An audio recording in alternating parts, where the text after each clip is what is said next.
There is something about this world that settles the mind. Something in the way the elements move, the way the wind curls around a bamboo staff, the way water rises from a river and holds itself suspended in the air, patient and curved, and entirely under the guidance of someone who has spent years learning to ask nicely. The world of Avatar: The Last Airbender has a quality that is genuinely rare in fiction and essentially impossible to manufacture. It feels inhabited, not constructed, not assembled from pieces, not staged for our benefit. Inhabited. Like the people who live there were doing all of this before we arrived, and will continue doing it long after we leave. The markets are full of things people are actually buying. The villages have histories that extend beyond what the story chooses to show us. The benders we watch were bending before the camera found them, and will keep bending afterward, in whatever years of peace or further difficulty unfold beyond the frame of the last episode. At the center of that feeling is bending itself. The ability that the show treats not as a superpower in the comic book sense, not as a special effect designed to give action sequences something impressive to fill the screen with, not as a plot mechanism that the writers deploy when they need the story to move faster. Bending is a language. The way a person moves their element is the way they move through life. Aggressive and forward-pressing is firebending. Circular and evasive is airbending. Yielding and redirecting is waterbending. Stubborn and rooted and willing to wait through anything is earthbending. Every confrontation between benders in this show is not simply a fight. It is a conversation between two different philosophies of existing in the world. Two different beliefs about what strength requires and what it means to be powerful, and the philosophy that is more coherent, more fully inhabited, more genuinely integrated into the person expressing it, tends to win. That is what we are going to explore tonight. Every major bender from Avatar: The Last Airbender, placed on a single continuous scale from the genuinely capable to the genuinely extraordinary. We will start at the foundation, where most people who can bend actually live their entire lives without anyone ranking them or discussing their power in comparison to anyone else, and we will move upward through the tiers with care, giving each bender the time and attention they deserve. We are in no hurry. The night is long. Some of these placements will be straightforward, uncontested, obvious to anyone who has watched the series carefully more than once. Others are genuinely contested in the best possible sense. The kind of question where thoughtful people who have watched the show many times and thought seriously about what they saw still land in different places, and we will sit with that uncertainty and look at it from every angle, rather than pretending there is only one answer, because the show itself does not always pretend there is only one answer. Power in Avatar is never a single thing. There is raw physical force, the ability to move more material faster with greater intensity. There is technical precision, the ability to do exactly the right thing at exactly the right moment, no more and no less than the situation requires. There is creative range, the ability to find applications of your element that no one else has discovered or that no one else would have thought to look for.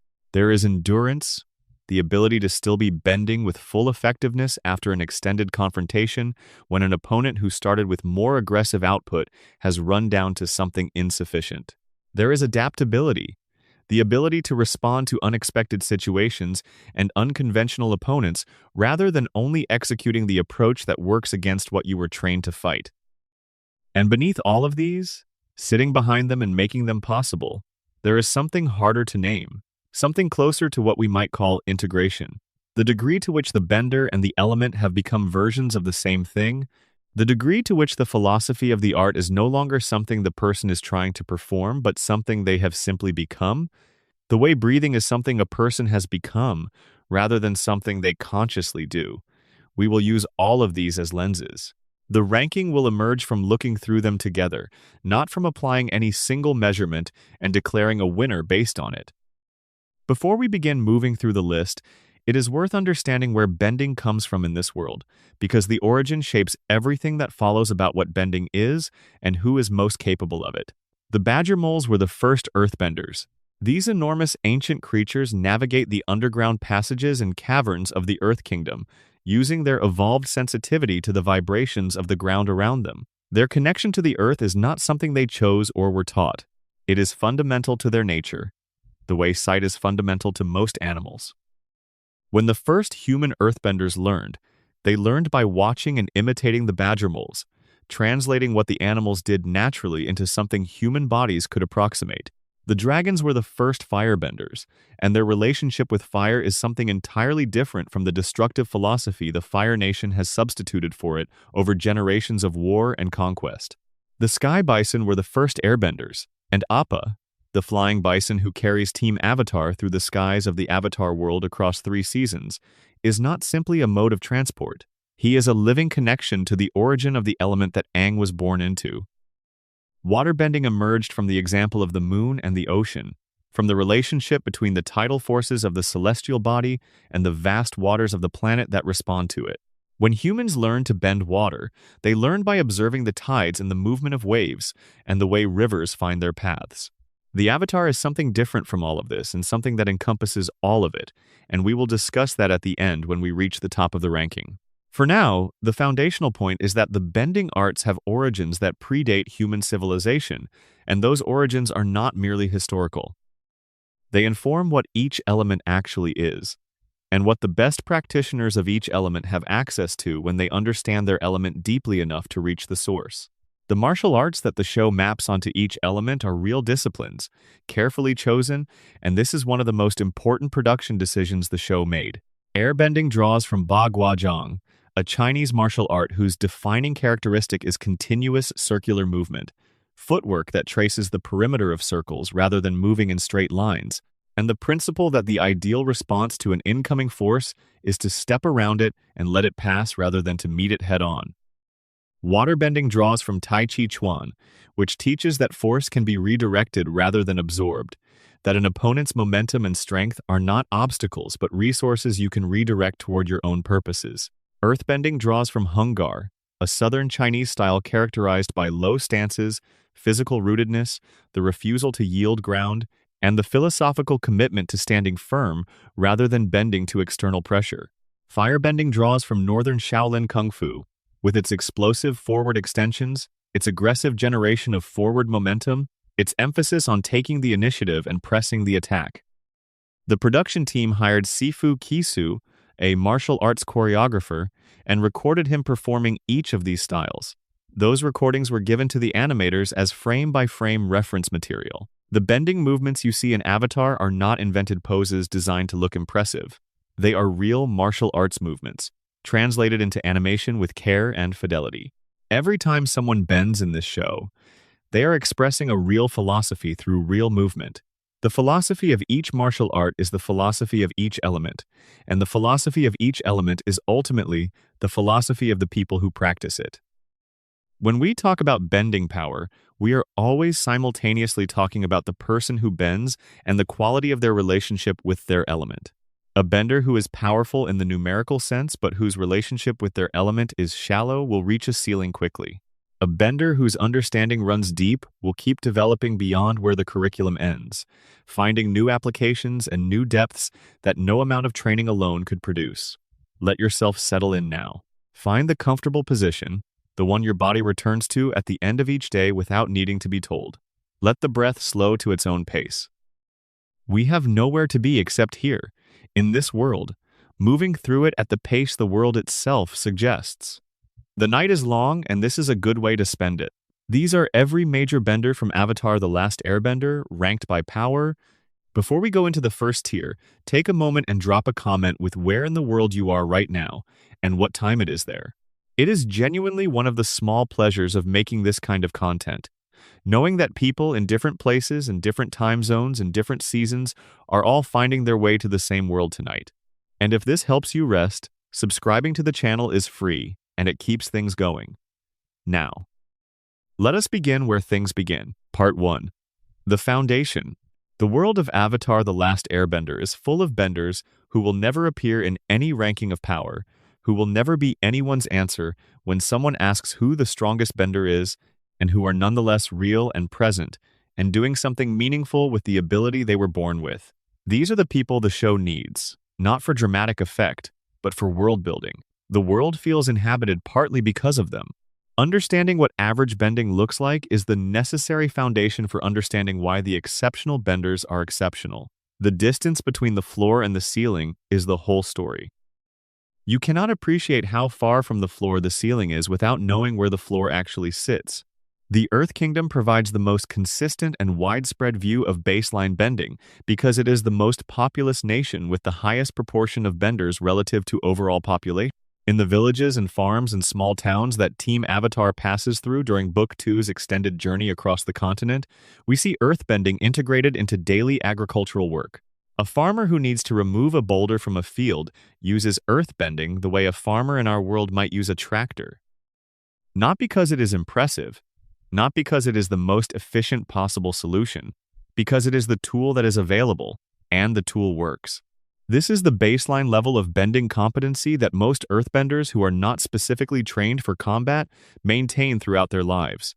They can interact with the earth in limited but useful ways. They can move meaningful amounts of material with genuine efficiency compared to non-benders attempting the same work. They are genuinely useful to the communities they live in because of what they can do, and they would not last more than a few seconds against anyone we will discuss for the rest of this ranking.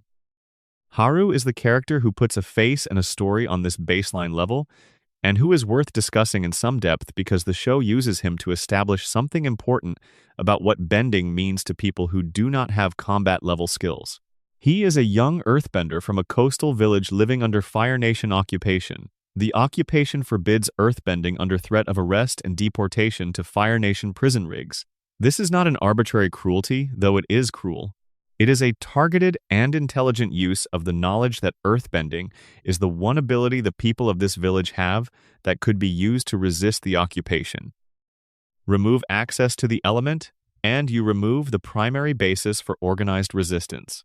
Haru has grown up under this prohibition, practicing in secret whenever he can find spaces away from Fire Nation observation, learning what his father taught him before his father was taken to one of the prison rigs.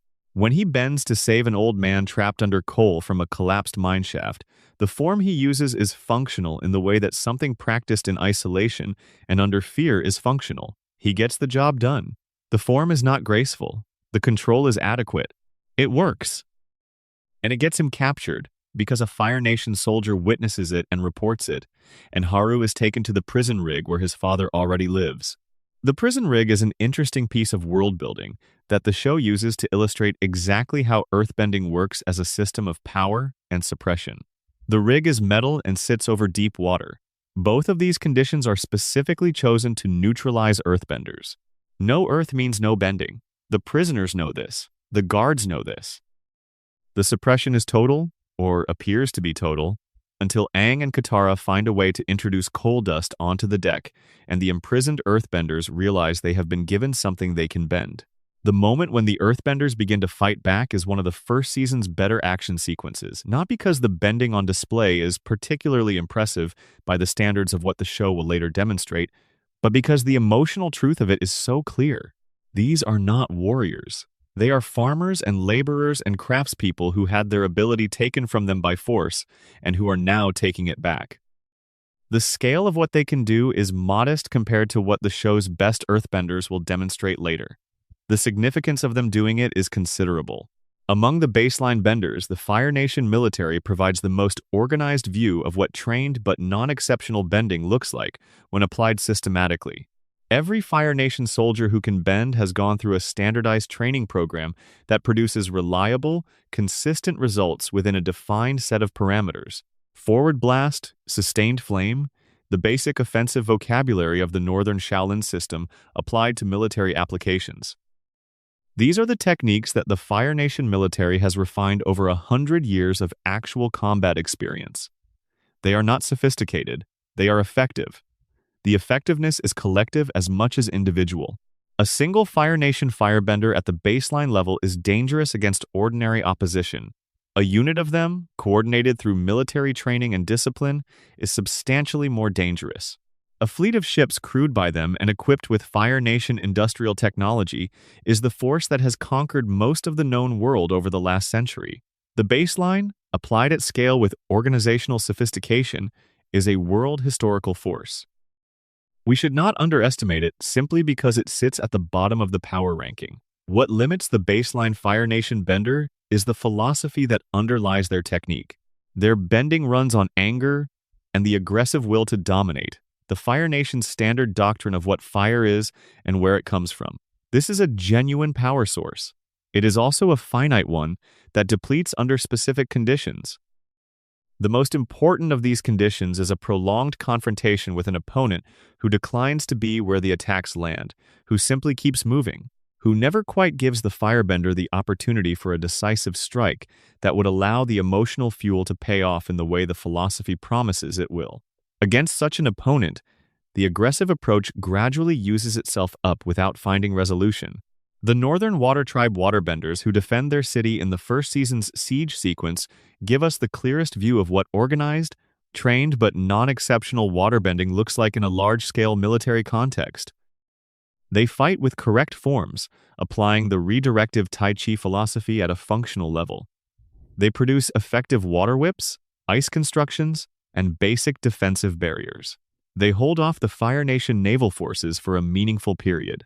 Under the enhancement of the full moon, they push back against the attacking fleet with considerable effect. These are trained benders applying a serious curriculum with real dedication and real results. But they are executing a curriculum. They are performing techniques they were taught. They are not discovering new applications of water in the middle of the fight or doing something with the element that their training did not anticipate or prepare for. The ceiling of the curriculum is real, and the best of the Northern Water Tribe's standard fighters are approaching it without yet reaching the level of genuine mastery. The Dai Li occupy an interesting position in any layered ranking of bending power. They are specialized earthbenders who have developed techniques that go meaningfully beyond the military baseline without approaching the level of genuine mastery that we will discuss in subsequent tiers. Their rock gloves, launched as projectile earthbending constructs that clamp around opponents' limbs on impact, require a degree of control that the basic forms of earthbending training do not produce.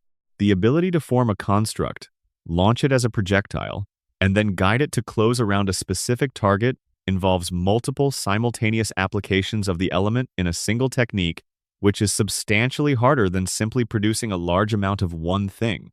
They work in coordinated formations with professional efficiency, covering multiple targets simultaneously with an organized purpose that speaks to serious training and considerable actual experience. Longfeng, who leads them, demonstrates earthbending that is confident and precise in ways that go beyond what the standard Dai Li operative shows. When he uses earthbending in direct confrontation, the efficiency and the speed of his responses suggest genuine mastery of the techniques he employs, even if those techniques are specialized within a narrower range than the great earthbenders of the show demonstrate. Their limitation is exactly this narrowness. The Dai Li's techniques are designed for their specific function, controlling, suppressing, and neutralizing threats to the political order of Ba Sing Se. Against anything outside those parameters, against opponents who do not behave in the ways the Dai Li's training has prepared them to handle, against truly exceptional earthbenders whose range and depth simply exceeds what the Dai Li's specialized toolkit was built to address, their limitations become visible quickly. Toph moves through multiple Dai Li operatives in Ba Sing Se with an ease that is almost uncomfortable to watch, from the perspective of making the Dai Li feel like credible antagonists. They are credible against most things they encounter. They are simply not in her category. The Earth Rumble tournament fighters, of whom the Boulder is the representative example, exist in the same zone as the baseline tier but at the upper end of it. They are earthbenders who have dedicated themselves seriously enough to their element that they operate as competitive fighters. Their techniques are functional, and their power is real by the standards of ordinary opposition. The Boulder has won enough matches in a serious competitive circuit to have a reputation. He is not a casual bender. He is someone who has worked at this. He is introduced in the same episode as Toph for the specific purpose of being the most capable-looking thing in the room before Toph demonstrates that the room has a different ceiling than anyone in it realized. He does not look bad against the other Earth Rumble competitors. He looks elementary against Toph, and the gap between his genuine competence and her genuine mastery is exactly what the scene is there to establish. Consider what it means to hold a flame steady for an hour. Not to throw it, not to shape it into something weaponized and terrifying, but simply to hold it. A single flame, cupped between the palms, maintained at a consistent temperature and a consistent size while the mind drifts, while the legs tire, while the student next to you breaks concentration and has to start again. This is where Fire Nation bending education begins for most children. Not with the explosive techniques, not with the combat forms, but with control of something small and persistent. The fundamentals are always less impressive than the peak performances, but you cannot understand the peak without knowing the foundation it rises from. The same principle applies across every nation. Earth Kingdom children who show early aptitude for earthbending are taught to feel the ground before they are taught to move it. There are accounts in the show's background dialogue, in classroom scenes and training sequences that pass quickly on screen, of instructors asking students to close their eyes and feel the density of different materials beneath their feet. Packed soil versus loose sand. Gravel versus bedrock. Stone that has been in the same position for centuries versus stone that was placed recently. The sensitivity they are being trained to develop is not purely about power. It is about information. The earth tells you things if you know how to ask it. Water tribe training in the northern tradition, the only formal waterbending instruction we see in detail through Katara and Aang's time with Pakku, begins with forms that look almost like dance from the outside. The movements are slow, the arcs are wide. The student learns the shapes of the forms before they learn what those shapes accomplish, internalizing the motion so completely that it becomes available in combat without deliberate thought. Pakku's methods are traditional, formal, and according to the history of the northern tribe, extremely effective. His students have been among the best waterbenders alive for decades. The people in this lowest tier of our ranking are not people who failed their training. Most of them completed it. The Dai Li are proof of this. They are the Earth Kingdom's elite law enforcement, selected for bending ability, trained to a standard that the average citizen would find extraordinary. They bend stones to their hands and feet to move with sudden speed, a technique that required genuine innovation to develop and genuine practice to maintain. In any world other than Avatar, they would be considered exceptional. In Avatar, they are the tier against which people like Toph measure themselves and find the comparison almost insulting. The Fire Nation's military benders fall into a similar category. The standard formations we see throughout Books 1 and 2 represent people who have been trained to work in coordinated units, whose individual capability has been shaped toward group tactics rather than individual virtuosity. A single Fire Nation soldier in isolation is dangerous. Against someone like Katara in Book 3 one-on-one, the outcome is not genuinely in doubt. But coordinated units of these same soldiers present genuine challenges to people much higher on this ranking, because the unit as a whole can produce effects that no individual can match alone. This is what military bending training is for. Not to create individual masters, but to make a machine that functions effectively even when individual parts are ordinary. The boulder, before we move past him, deserves a moment more than his role as parody target might suggest. He is operating within the Earth Rumble tournament circuit, which is entertainment rather than warfare, but the techniques he demonstrates are real earthbending, and they are not easy. The theatrical persona and the catchphrases hide the fact that he has developed enough control to perform reliably before an audience under pressure, and that his earthbending, while not subtle, is consistent. He loses to Toph in seconds. But Toph ends the fight so quickly partly because she identifies exactly what his approach is, adapts to it before he can adjust, and demonstrates the efficiency that comes from complete information about an opponent's body and position. The boulder, against anyone in this lower tier, wins. The ranking is relative. Every number here implies others below it, and the world of Avatar has plenty of those too. Part 2. The Capable Warriors. Above the baseline and below genuine mastery, there is a wide tier of benders who have distinguished themselves through serious dedication to their element, through real depth of practice, through the development of capabilities that place them meaningfully beyond what the military baseline or the Earth Rumble circuit produces. These people carry themselves in combat with the particular confidence that comes from knowing what your body can do and trusting that it will do it when required. They have been tested enough times to have developed something like real combat intuition rather than simply correct technique. They would be genuinely dangerous in almost any context that did not involve the smaller number of people above them on this scale. Admiral Zhao is where we begin in this tier, and his placement here requires understanding both what makes him genuinely capable and what defines the specific ceiling he represents. He is a Fire Nation military commander of senior rank, someone who operates at the highest levels of the nation's military, with real authority and real strategic intelligence. He is not simply a powerful fighter who is promoted for his bending ability.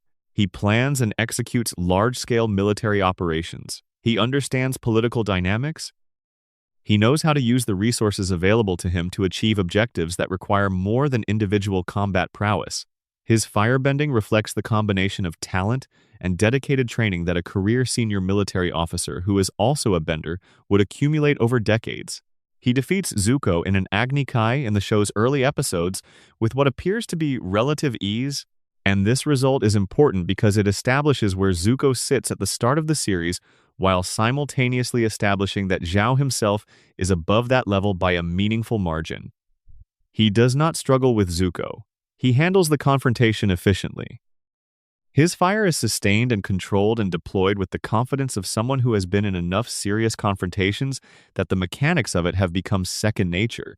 The ceiling of what Zhao represents becomes visible specifically in his confrontation with Aang during the first season's events at Kyoshi Island and afterward. Aang's approach to combat is designed at a structural level to defeat precisely the kind of bender Zhao is. The Bagua-derived airbending style is built around circular movement, continuous footwork that traces arcs rather than lines, and the fundamental commitment to being somewhere other than where an incoming attack is aimed.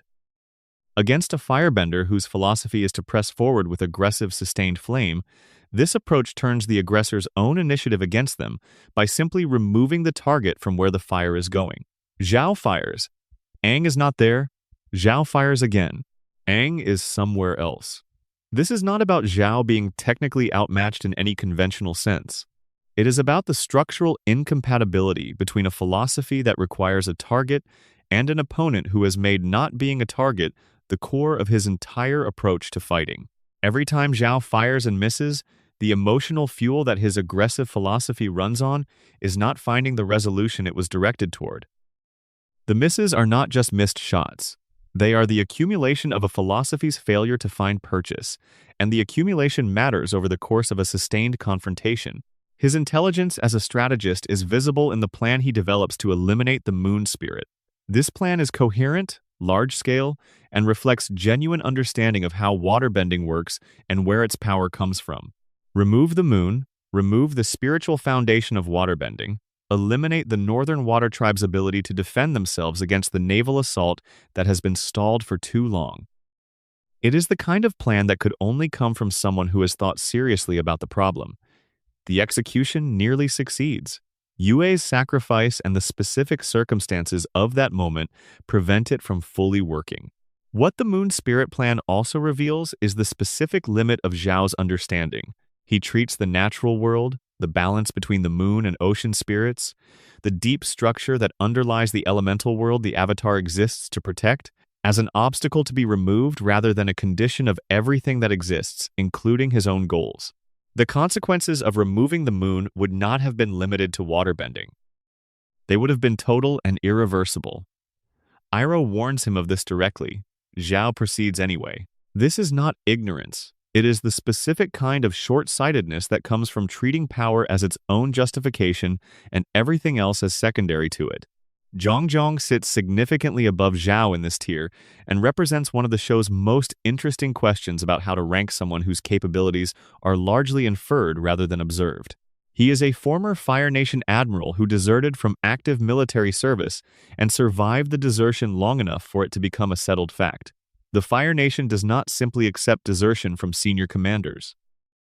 The fact that he is not in prison or dead tells you, with considerable directness, that going after him was assessed as more costly than accepting the loss. That assessment comes from people who have a great deal of experience accurately assessing the cost of things. His actual demonstrated capabilities support the high assessment he is given by other characters. He uses fire defensively with a sophistication that the standard military curriculum does not produce. Walls of flame, channels of fire used as barriers and tactical obstacles, calibration of heat and extent, with a precision that requires genuine mastery of the element's properties rather than simply generating maximum output.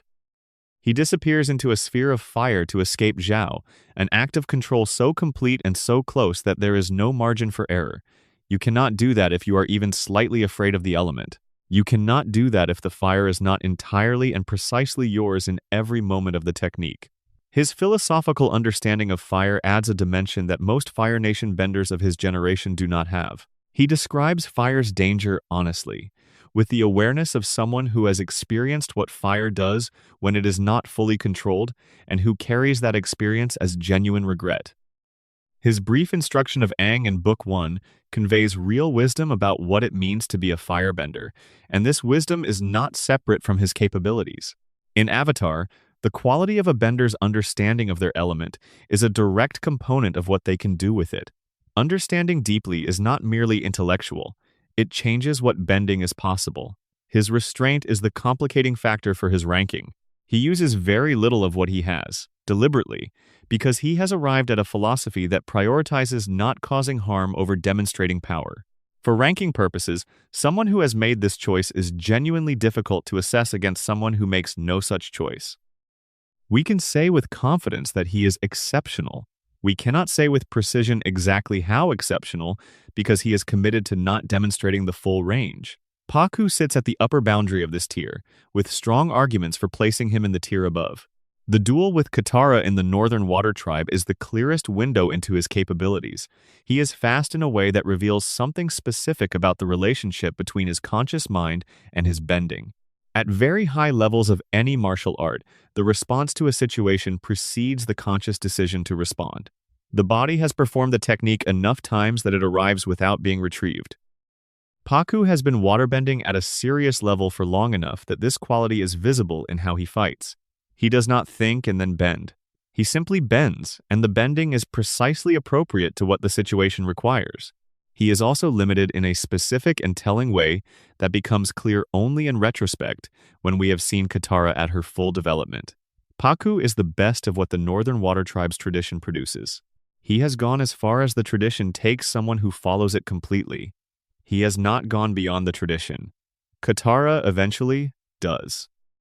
She takes everything Paku taught her and extends it into territory that the curriculum does not cover, and the extension is what puts her above him on the scale of what waterbending can be. But in Book 1, Paku bending is a demonstration of what genuine mastery of an established tradition looks like, and it is genuinely impressive. Zuko in his first and second seasons deserves careful placement and careful reasoning. He is above the baseline in meaningful ways. He is Fire Nation royalty trained by skilled instructors from childhood, with genuine talent and the aggressive quality that Fire Nation bending rewards. He can produce significant fire, sustain confrontations, and brings a ferocity that gives his bending a forward pressure that less motivated opponents find difficult to manage. But his bending in these seasons is inconsistent in ways that matter enormously at the level of confrontation he is attempting to operate in. It fluctuates with his emotional state in a way that is not simply a dramatic choice by the animators. It is the show being honest about the specific limitation of the Fire Nation's anger-based bending philosophy when applied by someone whose internal state is as chaotic as Zuko's is throughout Books 1 and 2.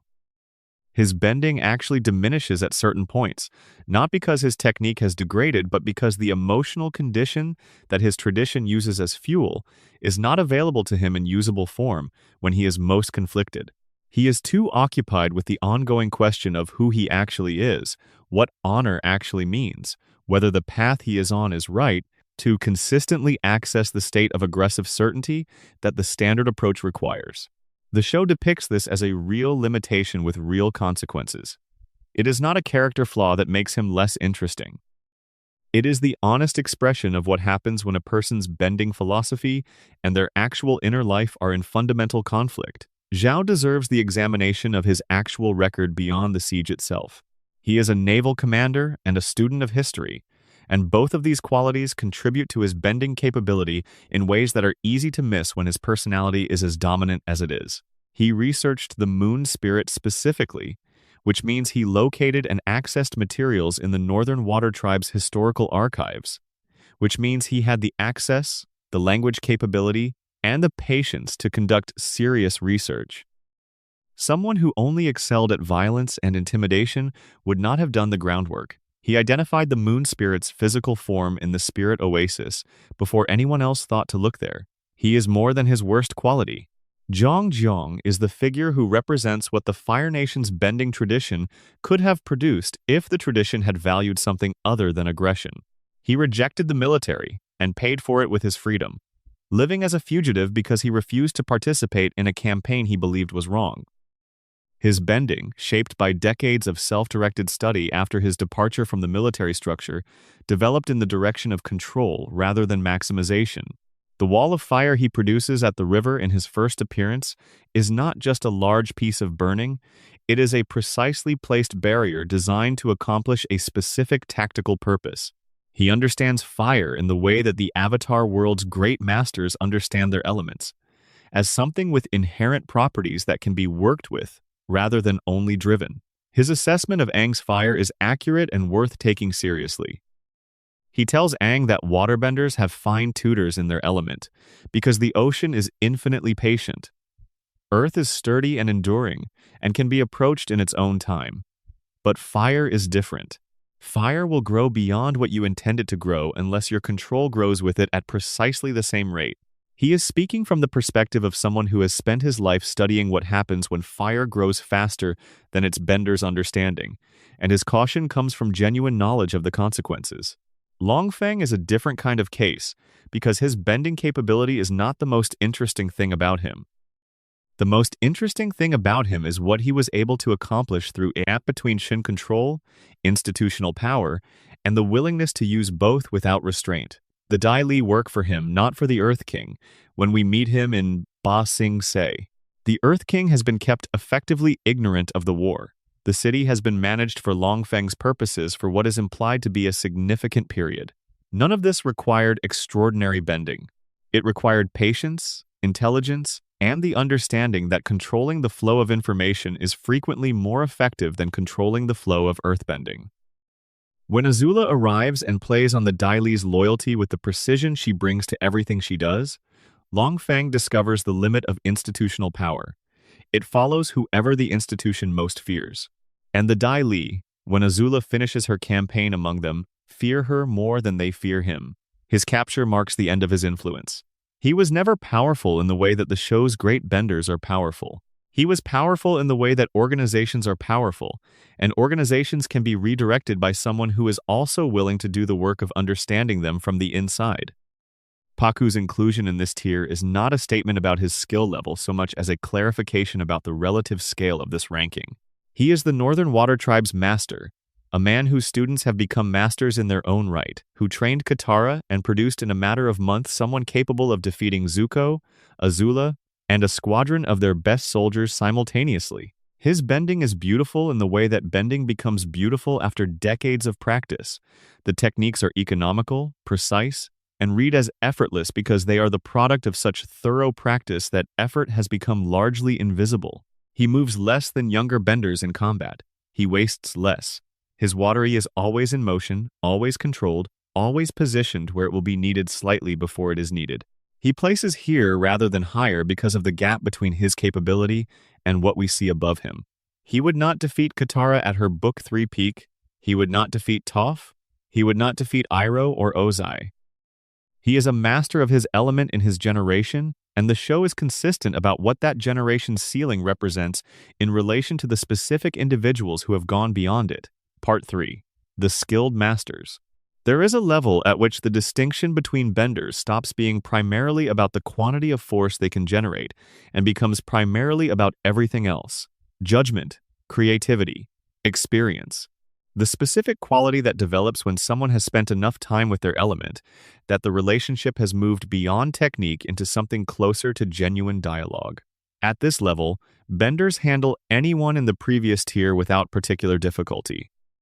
When they face each other, the outcomes are genuinely uncertain, because what separates them is not a simple comparison of output, but the particular shape and depth of their understanding.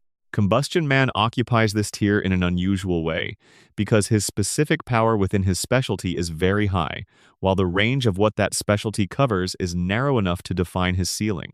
He is a firebender who has developed a sub-skill that no other character in the original series demonstrates, a technique that is not standard fire but concentrated explosive combustion, focused through the third eye tattoo on his forehead.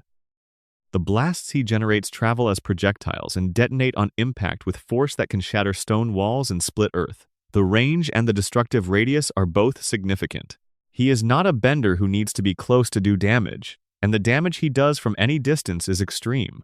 He is also physically imposing in ways that compound his bending capability. He has a mechanical limb suggesting extensive combat history. His approach to any confrontation is entirely offensive, delivered without visible emotion or hesitation. He is not rattled by things that would rattle other fighters. He does not change his approach when it is not immediately working. The consistency is itself a form of capability, because it means he does not degrade under pressure in the way that benders whose emotional state drives their technique can degrade. The fundamental vulnerability is singular but defining. The third eye tattoo that enables the combustion technique is also the mechanism through which it can be disrupted. An impact to that specific point while he is forming a technique causes the combustion to misfire, detonating inward rather than outward, with consequences for the person producing it. Sokka discovers this through observation and intuition rather than through any particular bending ability, and lands a boomerang throw precisely on the tattoo during a confrontation that should have ended differently. The technique misfires, the fight ends. A bender who can be defeated by someone with no bending at all through the identification and exploitation of a specific physical vulnerability sits below the truly exceptional tier, regardless of how overwhelming they appear in normal combat conditions. The vulnerability is narrow and requires both knowledge of its existence and exceptional marksmanship to exploit. But it exists, and it places a ceiling on how high Combustion Man can honestly sit. Hama's story is essential to understanding what bending can become when the conditions that produce it are extreme enough for long enough. She was a Southern Water Tribe waterbender, captured during the Fire Nation's systematic raids that targeted Southern waterbenders specifically for elimination over decades. She was imprisoned in a facility built to suppress waterbending by removing access to water. No sources, no rain they could reach, no river or ocean within bending range. The suppression was total and intentional and sustained over years that became decades. In that darkness, she practiced on the water inside living things. She began with rats. The small creatures that moved through the prison's infrastructure offered the first material she could work with. Living bodies contain significant water, and waterbending at its most concentrated and most sensitive can reach that water directly, bypassing the need for an external source. She practiced with the rats until she could control their movements. Then she extended the technique to the guards. The results were what she had hoped for. A guard under her control opened her cell and brought her outside. She walked out of that prison and vanished into Fire Nation territory. Bloodbending. The show names it and earns the weight of every syllable. The control of another person's body through manipulation of the fluids within it, movement of their limbs against their will. Transformation of a living human into a puppet whose strings are held by the bender rather than the person's own intentions. The horror is comprehensive.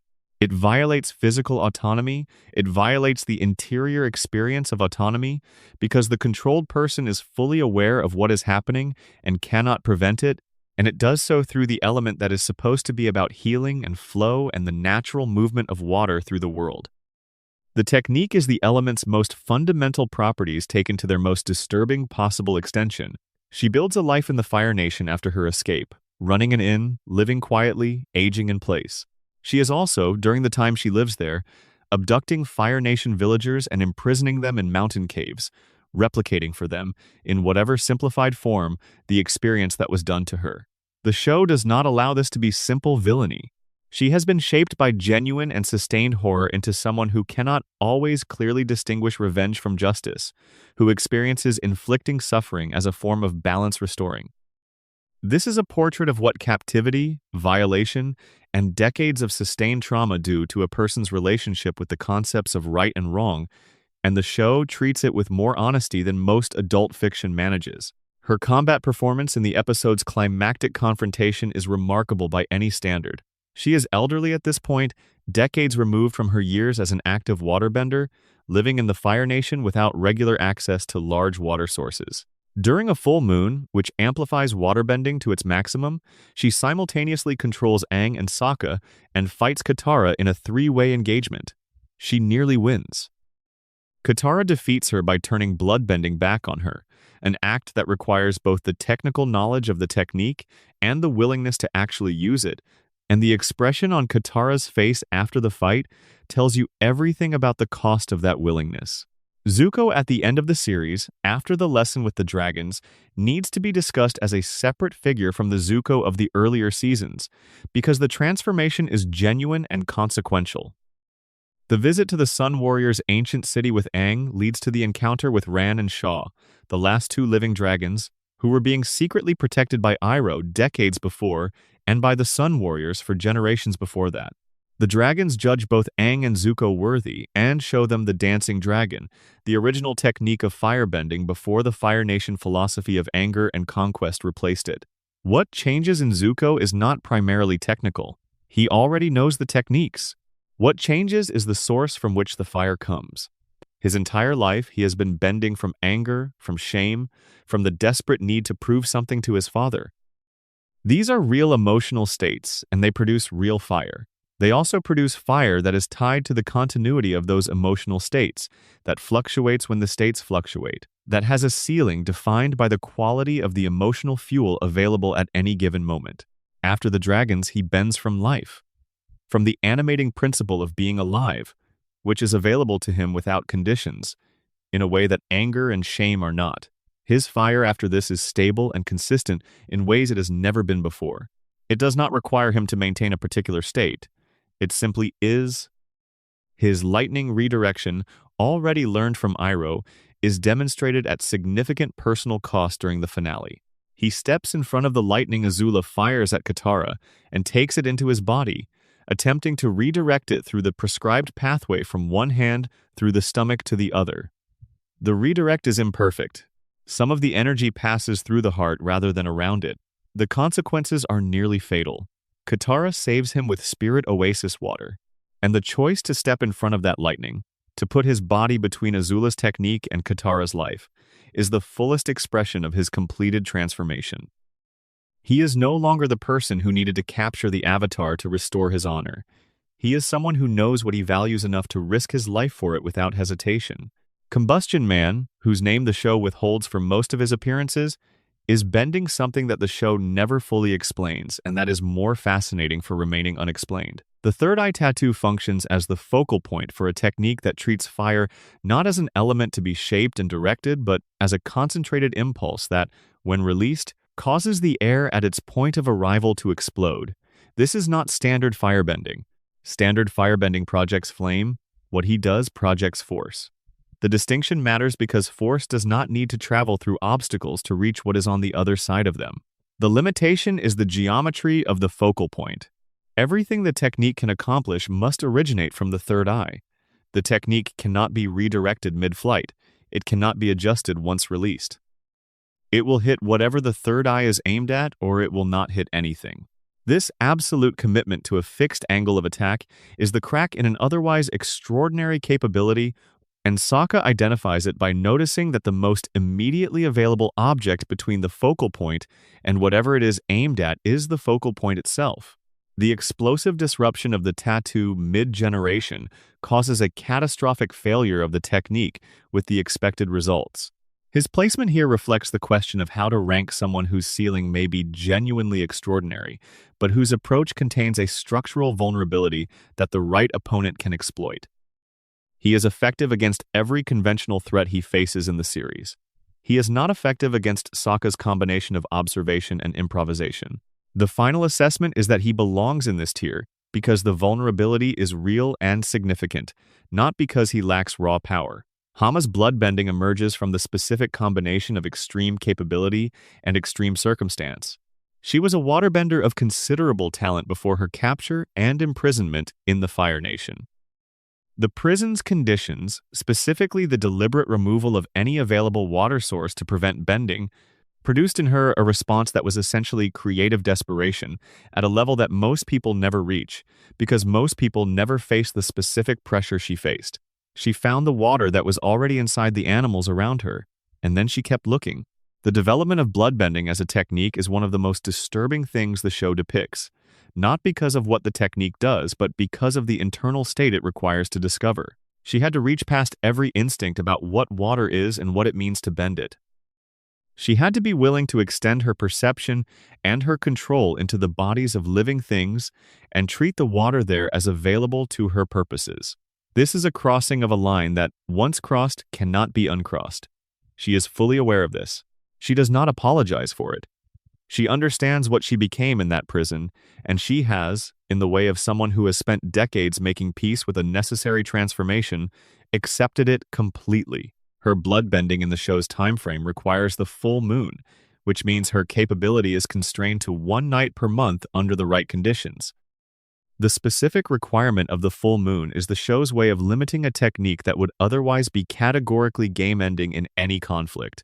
An opponent you cannot touch is an opponent you cannot fight. The full moon restriction places a real ceiling on when and how bloodbending can be deployed, and Hama is the only person in the show who has developed the technique to full operational capability. Katara's learning of bloodbending happens in a single full moon night's worth of direct instruction and practice, but the technique she takes away is real. She demonstrates this at the end of the episode when she uses it to stop Hama. She uses it again in Southern Raiders. Her capability with it is established without question, and her choice to rarely use it afterward is a character decision rather than a capability limitation. Part 4. Katara and the Long Road to Mastery. The case for Katara having the most remarkable power arc in the original series requires only noticing what she starts with and measuring it honestly against where she arrives at the end of Book 3. Aang's mastery of 4 elements in a year is extraordinary. Katara's arc is about something different. It is about starting with essentially nothing and becoming the best in the world at one thing, built from the ground up, piece by piece, over the course of 3 years of unrelenting effort and increasingly difficult circumstances. She is the last waterbender in the Southern Water Tribe. This is not a distinction she has earned. It is a fact about what has been done to her people.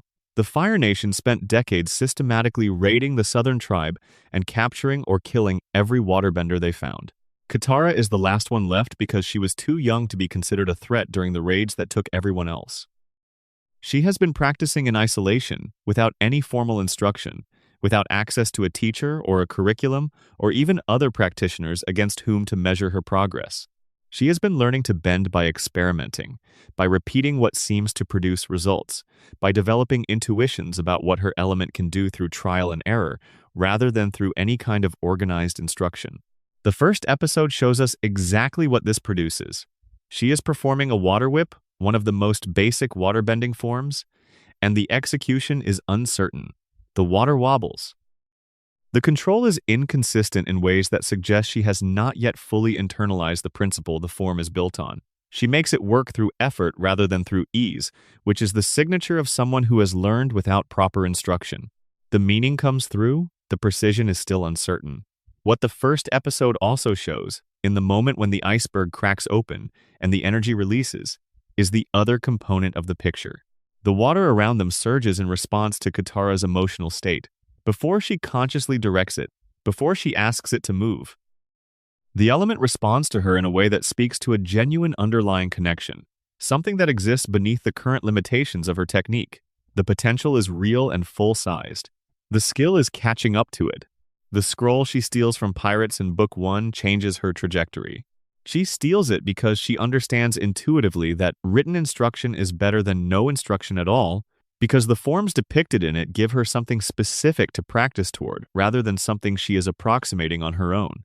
The forms on the scroll are real Tai Chi movements, depicted with the accuracy of a genuine martial arts reference document. She studies it obsessively and practices with the intensity of someone who knows exactly what she wants and is unwilling to wait for someone to give it to her. Aang picks up the forms from the same scroll faster than she does, in one of the show's most authentically uncomfortable moments. She has been working alone for months. He learns a new technique in an afternoon. Natural talent is unfair, and it does not care how hard someone has been working. The frustration she feels is completely understandable, and it is also completely irrelevant to her actual development because she does not let it stop her. She gets angry. She keeps practicing. The combination of those two things is itself a form of power. Master Pakku is the inflection point of her Book 1 development. He refuses initially to teach her combat waterbending because the Northern Tribe's tradition reserves that instruction for men, a tradition she finds both wrong and absurd, and says so directly. She challenges him formally in front of witnesses, demanding what she deserves. He accepts because honor demands that he accept, and whatever he expects the demonstration to be, it is not what happens. He fights her seriously, because she gives him no choice but to fight her seriously. He wins. He wins because he is better. But he wins against someone substantially better than he expected to be fighting, and he knows it, and she knows it, and everyone watching knows it. After the revelation connecting him to her grandmother, he trains her fully and seriously, and what she learns from him transforms her foundation in ways that solo practice could not have. She learns the corrections to the approximations she has been performing for years. She learns things that cannot be conveyed in writing, that can only be passed from person to person by someone who already knows how the techniques should feel in the body. She arrives at the Siege of the North as a meaningfully different bender than the one who arrived at the city weeks before. Book 2 is a period of consistent, continuous growth without any single dramatic crystallization moment. She is the group's primary waterbending practitioner in both combat and healing. Her healing develops in sophistication alongside her combat ability. The revival of Aang after Azula's lightning strike in Ba Sing Se is her most significant healing demonstration in the series. She uses Spirit Oasis water, which is not ordinary water. It carries the residual spiritual energy of the moon and ocean spirits, the oldest and most powerful spiritual presences in the Avatar world. Using it effectively requires both the highest level of technical healing skill and genuine spiritual sensitivity, both of which she has by this point in the series. Book 3 brings bloodbending, and brings the finale, and brings the culmination of everything she has built. The Hama confrontation is where something new about her capabilities becomes visible. She resists bloodbending through force of will until the force is insufficient, and then she turns the technique back on Hama to end the fight, and the speed with which she manages this, having been shown the technique exactly once, under combat conditions, against someone actively trying to harm her and her friends, speaks to the depth of her bending at this point. She does not know, theoretically, that she can do this. She does it because the situation requires it, and she is capable enough to respond to what is required rather than only to what she prepared for. The Azula confrontation in the finale brings everything together. Azula is not at her peak in this fight. Her psychological state is deteriorating visibly, but Azula under any conditions is a high-tier firebending threat by any honest assessment, and Katara faces her without hesitation or visible fear, with the specific quality of composure that comes from someone who has been through every difficult thing the show has put in her path and has not been destroyed by any of it.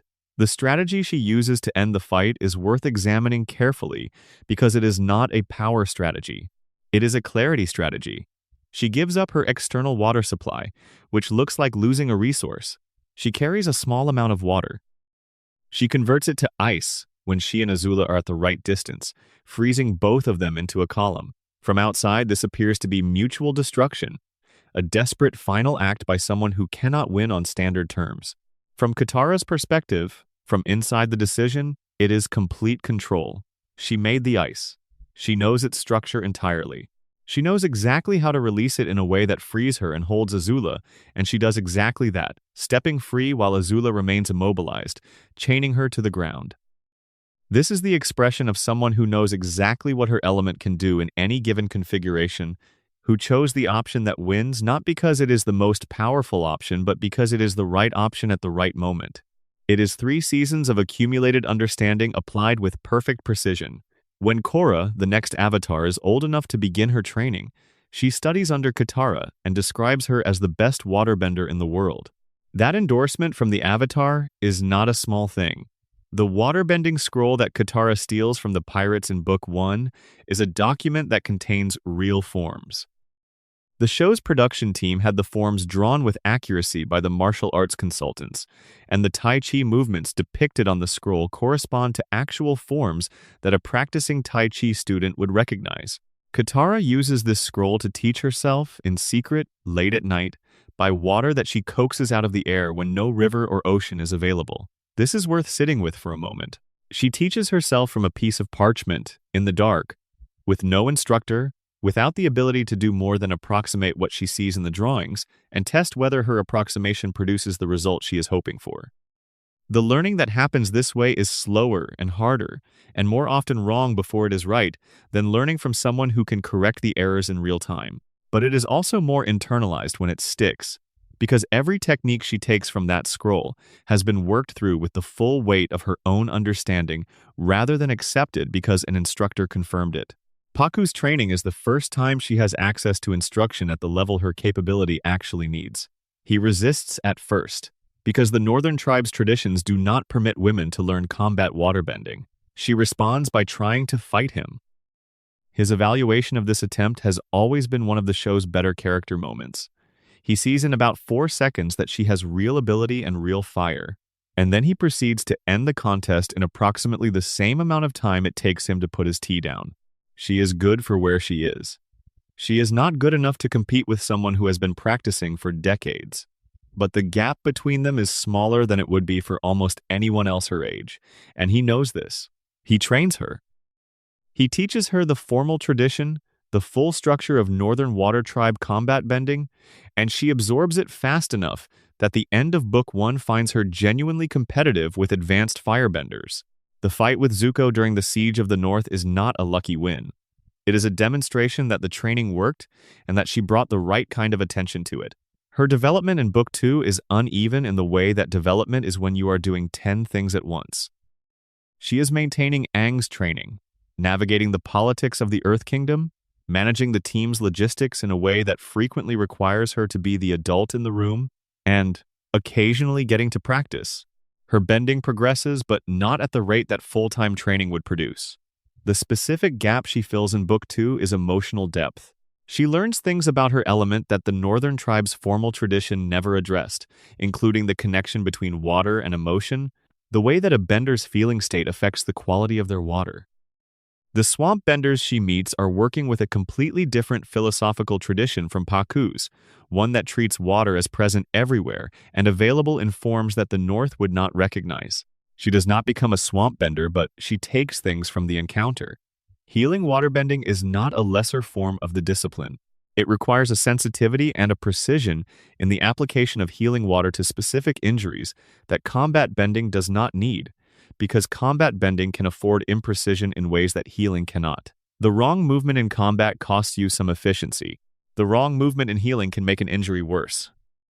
The skill required to heal Zuko's lightning injury, to draw the fragmented energy through his body along the correct pathways, rather than leaving it to arc where it will, is at least as demanding as what she demonstrates against Azula in the finale.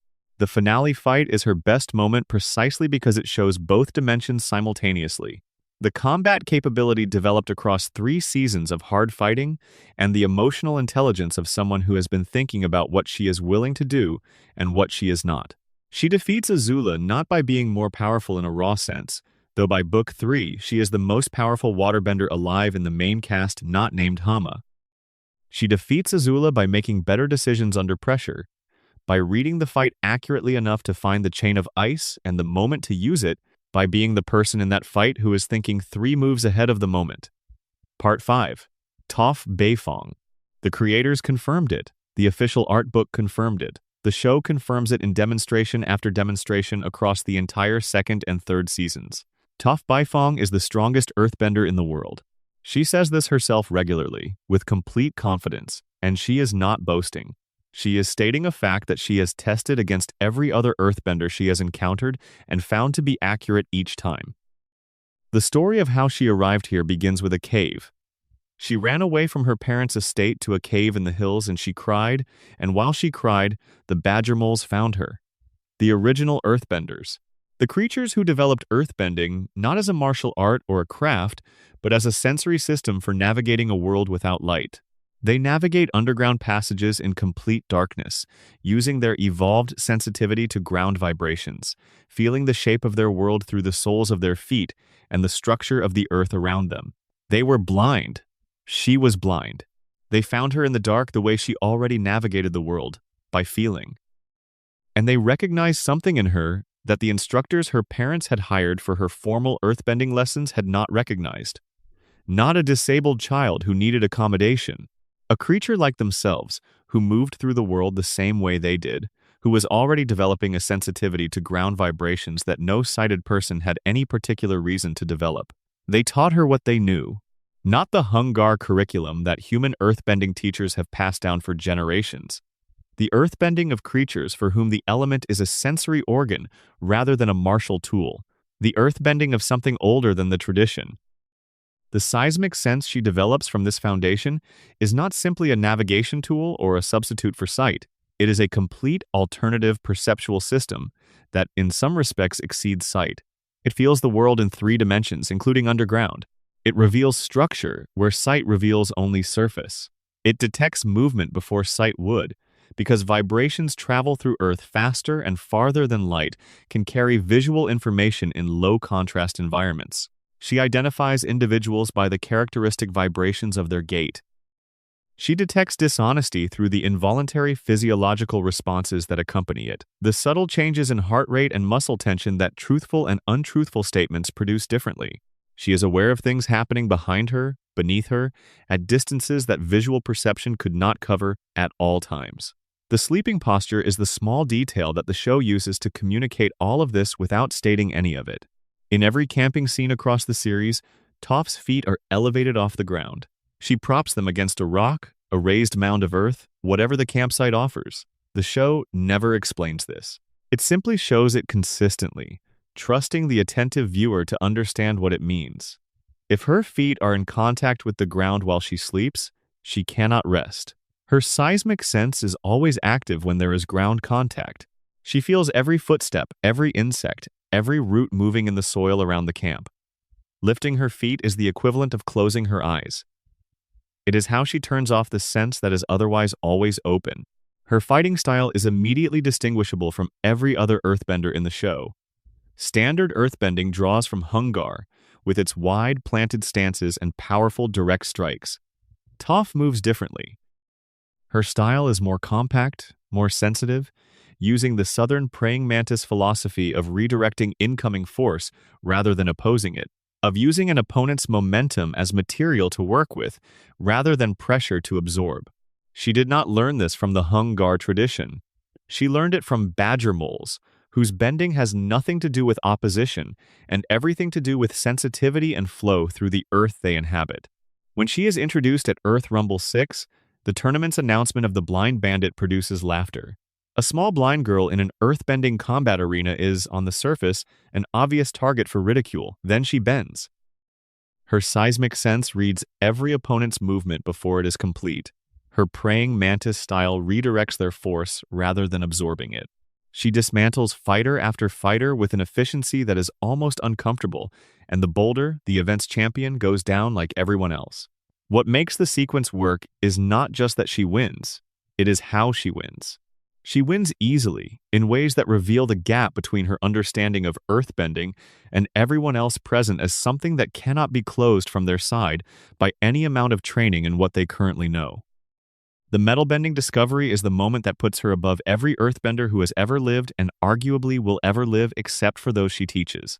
The circumstances are specific. She is captured by Shinfu and Master Yu, hired by her father to return her home, and transported in a metal cage. The cage is designed to be inescapable for earthbenders, because the smelting process that transforms ore into metal removes the earth impurities that earthbending requires. Pure metal has nothing for an earthbender to find purchase on. This has been accepted as a foundational truth of earthbending for as long as the tradition has existed. King Bumi, one of the most powerful earthbenders alive, cannot bend metal. No one can, except that metal is never perfectly pure. Commercial metals contain trace inclusions, fragments of unrefined mineral that survive the refining process, and are distributed through the metal's microstructure at concentrations too small to be visible to the eye, but not too small for Toph's seismic sense to detect. She feels them. She reaches for them. She finds the trace points of earth still present in the walls of the cage, and uses those points as the purchase that lets her bend the metal around them, moving the bulk material along with the embedded inclusions. The cage opens. She steps out. She imprisons Shinfu and Yu in it and moves on. The implications of this extend far beyond the immediate scene. The Fire Nation's military apparatus is metal throughout. Ships are metal. Tanks are metal. Airships are metal. The infrastructure of industrial war is built from the material that has always been the definitive protection against earthbenders. All of it is now within the reach of any earthbender who can learn what Toph discovered. In the finale, she uses this against the Fire Nation's aerial fleet directly, warping the control mechanisms and structural elements of airships from outside until they lose control and collide with each other. One person disabling an aerial fleet. The metal bending is the reason she belongs at the top of the earthbending hierarchy, and the reason that hierarchy looks different after her than it did before. Toph's backstory contains something that the show reveals gradually and that rewards close attention across all 3 books.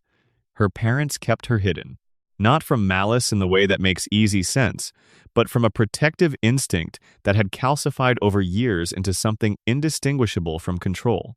They believed she could not survive without protection. They structured her entire existence around this belief.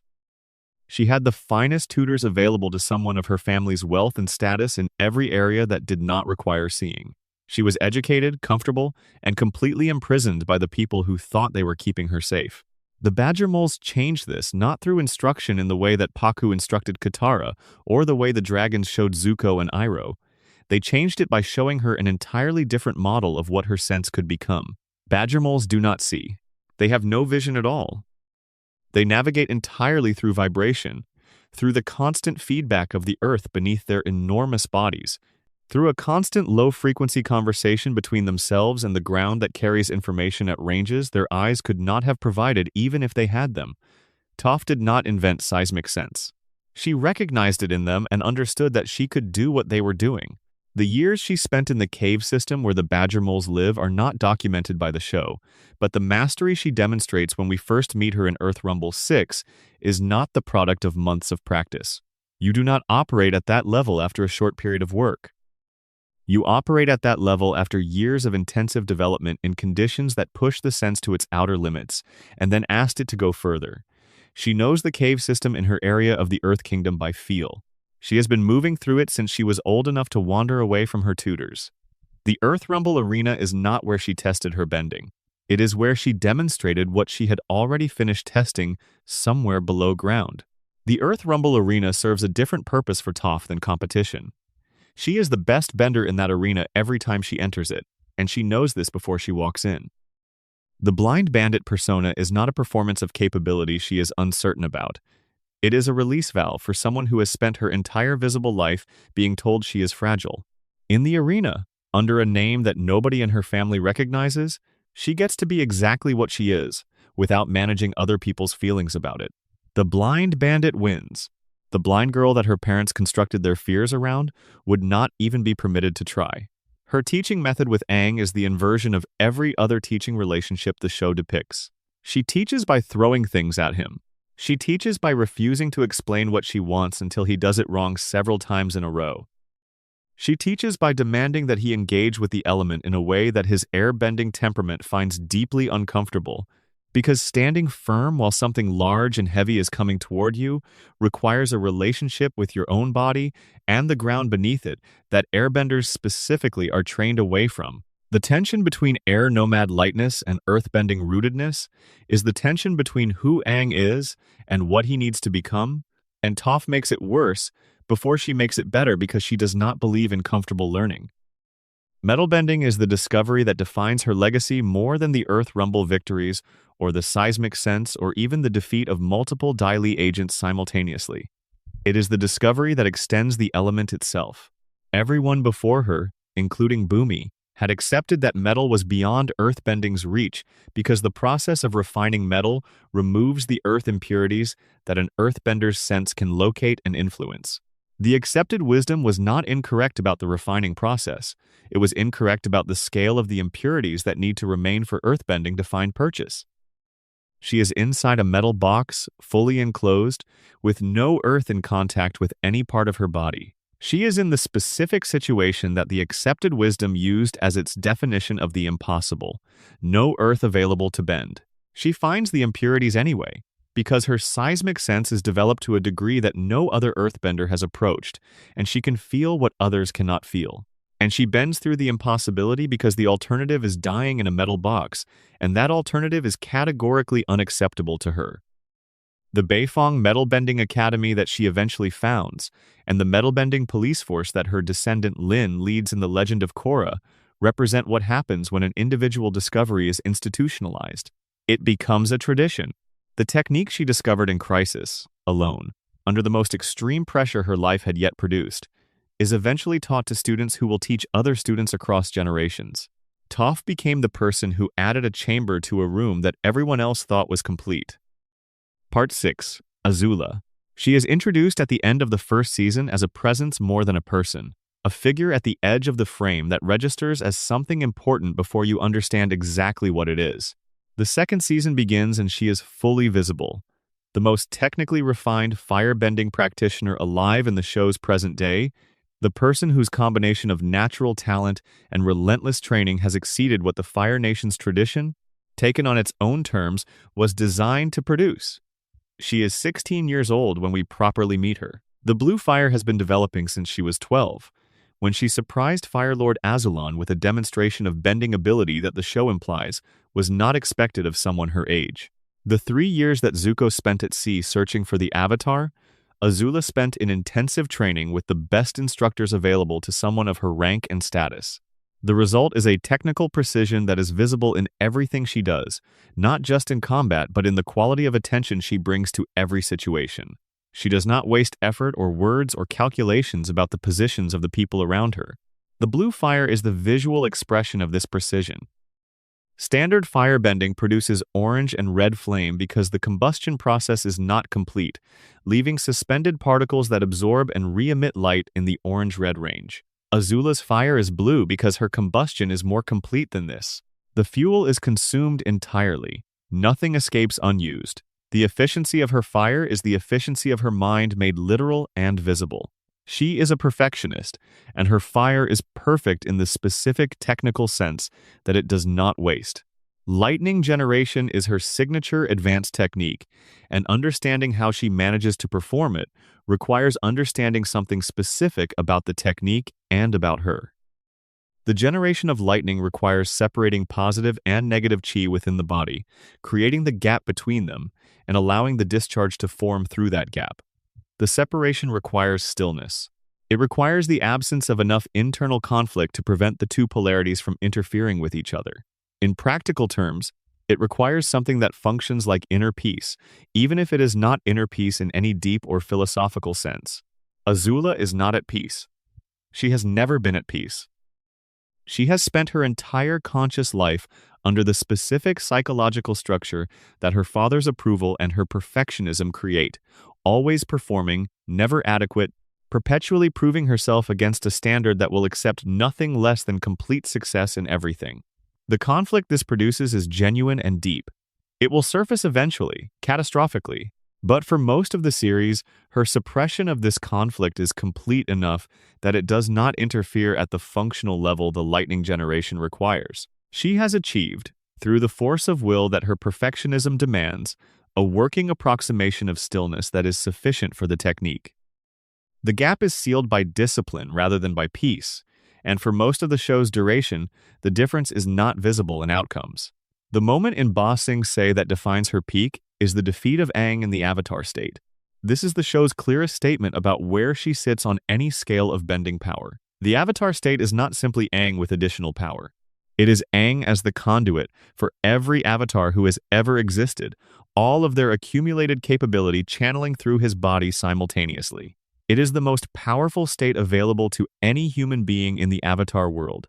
Azula hits him with lightning, precisely and without hesitation, and the Avatar falls. She identifies the moment, acts on it without preparation visible to an outside observer, and achieves a result that should not be achievable by anyone operating below the very highest tier. Katara revives Aang with Spirit Oasis water. The point stands, Azula, in this moment, at her peak, ends the Avatar. Her Book 3 arc is the story of what happens when the architecture of a person's power contains its own dissolution.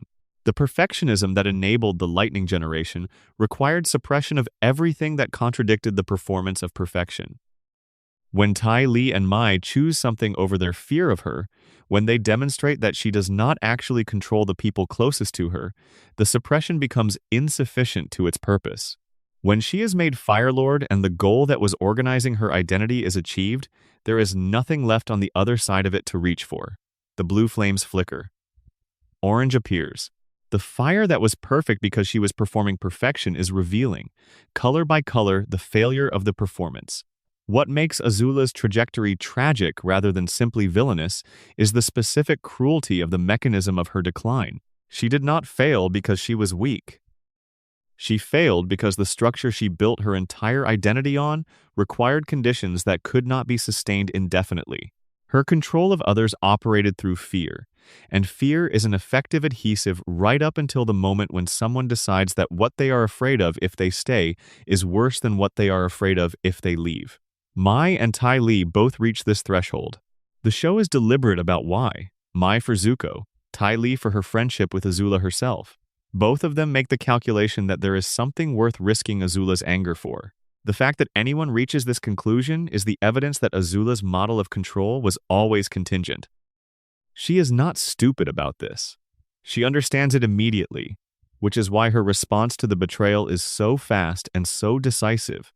She does not waste energy on confusion or denial. She processes the information and acts on it. But the processing reveals the depth of the underlying wound, because her response to being betrayed by the two people closest to her is not grief in any form she would recognize.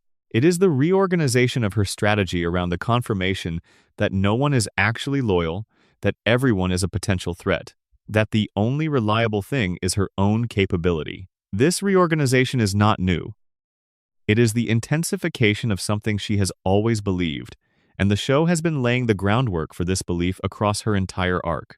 There is a flashback where young Azula tells Zuko that their mother, Ursa, always thought there was something wrong with her. Young Azula delivers this with the bright control that defines her, but the information underneath it is simply devastating. The person who should have been her first and most unconditional source of belonging had communicated concern about who she was. The wound from this is not healed, not managed, not metabolized. It is sealed over by the same perfectionism that governs everything else she does. And when the structure cracks, the sealed wound opens. The hallucinations of Ursa in the finale sequence are the show's most unambiguous statement about Azula's psychological state. She is alone in front of a mirror preparing for her coronation, and she sees her mother's face looking back at her. The conversation that follows is not coherent in the way that a conversation between two present people is coherent. It is Azula's internal landscape made visible, her understanding of how Ursa saw her, expressing itself in the moment when the external architecture that kept everything organized has given way. Her firebending at this point is the external expression of this. Blue fire comes from complete combustion. Azula's fire is no longer complete. Orange appears in it. The colors mix and separate in patterns that reflect the internal instability rather than any external weather condition.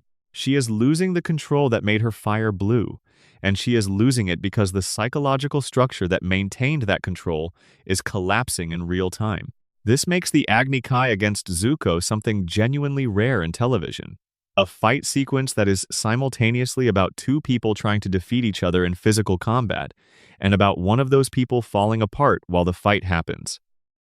Azula is not simply losing to Zuko's improved skill and aligned purpose, though both of those things are true. She is losing because the part of her that made her extraordinary is separating from itself, and the lightning she fires at Katara instead of Zuko is the result. And Azula at her peak does not make that kind of error. She does not allow emotion or desperation to redirect a technique mid-decision. The Azula who fires at Katara is not the Azula who killed the Avatar in Ba Sing Se. She is the next version of Azula, the one where the perfectionism has finally cost her more than it gave her. She earns a place in any serious ranking of the show's most powerful benders because the peak version of her is genuinely that capable. The arc toward the finale does not retroactively reduce what she was at her best. It is the show being honest about what power built on the wrong foundation eventually cost its builder. Part 7. Iroh. The title was earned through a lie that was also the most consequential protective act of his life, Dragon of the West. Awarded by Fire Nation tradition to anyone who could prove they had killed a dragon, the ultimate demonstration of firebending mastery in a culture that measured excellence by conquest. He went in search of the last dragon. He found two. And he came back and said he had killed the last one. Ran and Shaw were hidden in the ancient city of the Sun Warriors, a civilization connected to the origin of firebending's real nature, protected for generations by the Sun Warriors who understood what the Fire Nation's doctrine had forgotten. Iroh found them not as a hunter but as someone genuinely looking for what fire actually was, for something that his tradition's philosophy of anger and conquest was telling him was there, but was not located in the direction the tradition pointed. The dragons judged him worthy and showed him the dancing dragon, the original form, the understanding of fire as life rather than weapon. He went back and told the Fire Nation the last dragon was dead.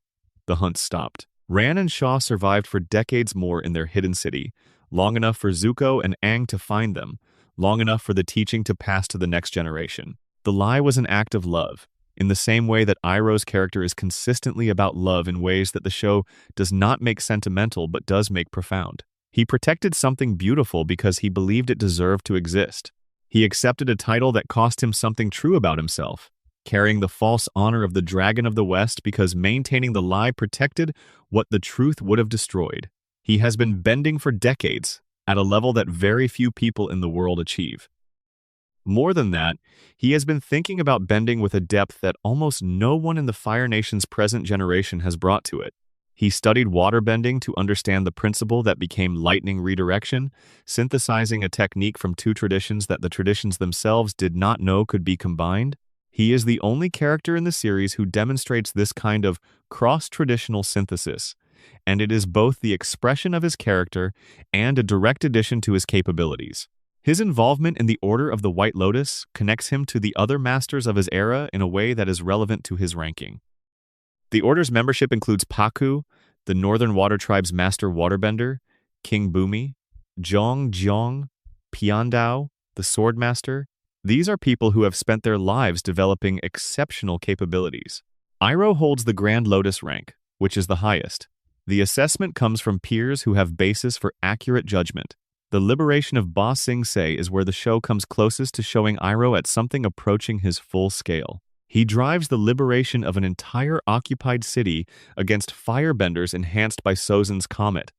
His fire does not burn the city, it burns the occupying force within it. The discrimination requires control of a quality that simply producing maximum output would not achieve. The city emerges intact. The Fire Nation garrison does not. He is assessed by multiple characters who have legitimate basis for the assessment, as the only person other than the Avatar who might be capable of defeating Ozai in direct confrontation. He acknowledges this with humility, saying he is not certain of the outcome. But the fact that the assessment exists, placed in the show by characters with real reasons to hold accurate views of the question, is the most important data point for where he sits on any ranking of firebending power. He is below only the Avatar.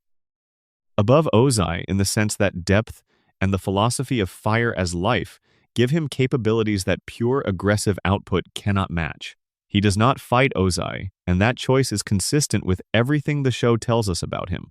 He knew what he was capable of, and he chose to let the right person do the thing that needed to be done. The White Lotus Order itself is worth understanding as context for Iroh's place within it. It is an organization of people who have pursued excellence in their respective disciplines past the point where national identity was the organizing principle of that pursuit.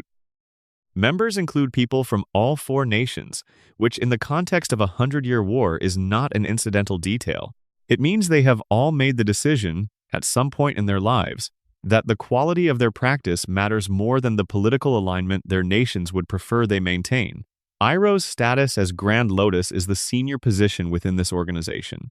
The assessment of his capability comes from peers who have genuine reasons to evaluate it accurately. His lightning redirection technique is worth extended examination because it is the only example in the original series of a bending innovation that was deliberately synthesized from two different national traditions. He studied waterbending to understand the principle of yielding to force rather than opposing it, of using the attacker's momentum as part of the defense. The resulting technique routes lightning through the body along a path that absorbs and redirects its energy rather than trying to withstand it or deflect it externally. The path is specific, into one hand, through the stomach, out the other hand. The stomach is the body's energetic center in the traditions the show draws from. Running the lightning through this center and then releasing it away is the application of waterbending's deepest philosophical principle to the most dangerous attack in firebending's repertoire. He teaches it to Zuko. The teaching moment is one of the show's best constructed scenes, not for action but for depth. Iroh tells Zuko that he learned this technique by studying waterbenders, and when he demonstrates the movement, the animation changes the form to reflect waterbending's Tai Chi base rather than firebending's Northern Shaolin base. The show encodes the technical information in the animation itself. You can see the synthesis happen by watching the movement. His decision not to challenge Ozai for the throne is the show's most significant withheld confrontation, and it is handled with a subtlety that would be easy to mistake for avoidance. Iroh does not avoid Ozai out of fear. He avoids the confrontation because he has decided, with the clarity that comes from someone who has spent decades examining his own motivations, that he is not the right person to hold that kind of power. He wanted the throne once, in the ambition of younger days. He lost his son in the siege of Ba Sing Se. He spent time in prison. He rebuilt himself, slowly and completely, into something that the person who wanted the throne would not recognize. The Iroh who teaches Zuko is not the Dragon of the West in any sense that the Dragon of the West would have understood himself. He is someone new, built from the wreckage of who he was before. This transformation is what separates him from Ozai in a way that raw bending measurement would not capture. Both of them are operating at approximately the top of what human firebending achieves. Ozai maximizes all of his capability toward a single axis of expression. Iroh has integrated his capability into a complete orientation toward the world that includes, but is not limited to, what he can do with fire. His bending is embedded in a philosophy that gives it depth Ozai's does not have. Whether this depth would produce a different outcome in a direct confrontation is a question the show never answers. What it does is suggest, through every character who comments on the question, that Iroh is the one person who might make it genuinely uncertain. The tea shop, the Jasmine Dragon, is the endpoint of a journey from conqueror to something the show's world did not have a name for yet. He runs a tea shop in Ba Sing Se, in the city whose walls he besieged, serving tea to people whose nation he spent decades attacking, doing it with the same attention and care and genuine pleasure that he brings to every cup. He is not performing redemption. He is not performing anything. He has arrived somewhere real, and the tea shop is where real people spend their afternoons when the world is not demanding anything particular from them. The Jasmine Dragon Pearl tea that the shop is named after is a real variety: Chinese green tea, hand-rolled, scented with jasmine. The qualities associated with it are refinement and patience, and the kind of attention to small things that makes them excellent. The shop is named after something that required a human being to care enough to roll the leaf by hand. This is Iroh explaining himself through his choice of name. He is the person who cares enough to roll the leaf by hand. Part 8. Fire Lord Ozai. He is the war made flesh, not the person who started it, which was Sozin, not the person who built it to its current scale, which was Azulon. He is what 100 years of conquest and industrial development and the sustained application of a philosophy that treats power as its own justification looks like when it is embodied in a single person at the exact moment that the accumulation of a century becomes due. The show withholds him for 3 seasons, and this is correct. We understand he is dangerous through every other character's relationship to him. We understand the scale of his capacity through what we learn about what he has done. He burned his 12-year-old son's face for speaking out of turn at a war meeting. The senior military command of the most powerful nation in the world is afraid of him in ways that go beyond professional deference. His former general, the Dragon of the West, says he is not certain he could defeat him. The context that accumulates before we see him fight is a form of characterization that makes any demonstration he eventually provides more rather than less impressive, because we have been calibrating our expectations against 3 seasons of everything else. The finale provides the demonstration, and it validates what the context promised. He flies on fire generated from the soles of his feet, sustained combustion used as propulsion in a way that no other firebender in the series demonstrates. He generates lightning with casual ease as a combat tool. His fire fills the landscape and scorches the environment around him even when he is not specifically targeting anything, as if the element at full saturation cannot contain itself within the boundaries of directed combat. Aang spends most of this fight in genuine survival behavior rather than the airbending evasion that looks graceful. He is not gracefully evading. He is desperately trying to stay alive against something that would end the fight instantly if it connected at full force. The comet's enhancement is crucial context. Sozin's comet amplifies firebending in proportion to the bender's existing capability. For Ozai, already at the near top of what non-avatar firebending can achieve, the comet's effect is something that the show has nothing prior to compare it against. His comet-enhanced capability is categorically beyond what the series has shown before this moment. What he does not have is the philosophical depth that separates the transcendent benders from the merely overwhelming. His fire is the expression of a single idea, repeated at maximum volume: dominance. It generates the maximum force available to it and directs it forward, always. This produces extreme damage and extreme presence. It also produces a completely legible approach that an opponent, patient enough to survive it long enough, can eventually find the specific crack in. Aang's rock sphere is not a victory, but the conditions that allowed Aang to survive long enough to have geological luck work in his favor are partly a consequence of Ozai's approach being as completely committed to force as it is below Iroh. Above everything else, the specific mechanics of Ozai's comet-enhanced flight deserve closer attention than the show's pacing allows for. Sustained aerial propulsion through fire generation from the feet requires continuous output at a level that would exhaust a less capable bender in minutes. He maintains this for the duration of the fight with Aang, which extends through a landscape and through multiple exchanges, and his fire during this sustained output does not diminish in force or precision. He is not using the comet's enhancement as a reserve. He is operating at something close to full output and sustaining it because the comet has expanded what full output means for him. The lightning he generates during this fight is the most casually produced in the series. Every other character who generates lightning shows some visible preparation, some gathering of stillness before the discharge. Ozai's lightning emerges without visible preparation stages. The gap between decision and execution is too small to measure in real time. This is the expression of someone for whom the technique has been practiced to the point where the preparation has been internalized and compressed into something that looks like nothing from the outside. It costs him something. Everything costs something, but the cost is so efficiently managed that no outside observer can see it happening. His conversation with Azula before the series finale, in which he gives her the title of Fire Lord and takes the title of Phoenix King, is the clearest statement of his self-conception, and it is illuminating about the limitation that eventually matters. He believes he is transforming the world rather than conquering it. He believes the 100-Year War has been a project of civilization rather than destruction. He has no doubt about any of this. The absolute certainty is not the product of willful ignorance or deliberate self-deception. He has genuinely organized his entire experience of the world around a framework in which his actions represent the highest aspiration of his nation, and the framework has no room for the interpretation that the rest of the world's populations would offer. This is the crack. Not a vulnerability that an opponent could exploit in a single fight, but a philosophical limitation that means his capability never develops past the dimensions of the framework. The dancing dragon, the original form that Ran and Shaw teach, requires the bender to encounter fire as something larger than themselves, as something that has its own nature that the bender is working with rather than commanding. Ozai would experience this as a defeat rather than a revelation. His entire relationship with fire is organized around the principle that fire answers to him. The understanding that fire is something mutual, that the greatest firebending comes from relationship rather than domination, is not available to someone whose conception of himself cannot accommodate being in relationship with anything as an equal.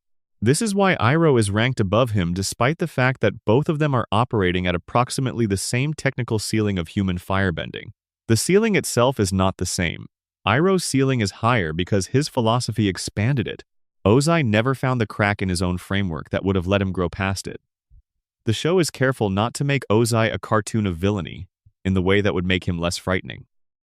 He is a loving father to Azula in the specific warped way that producing a weapon in the shape of your child is loving.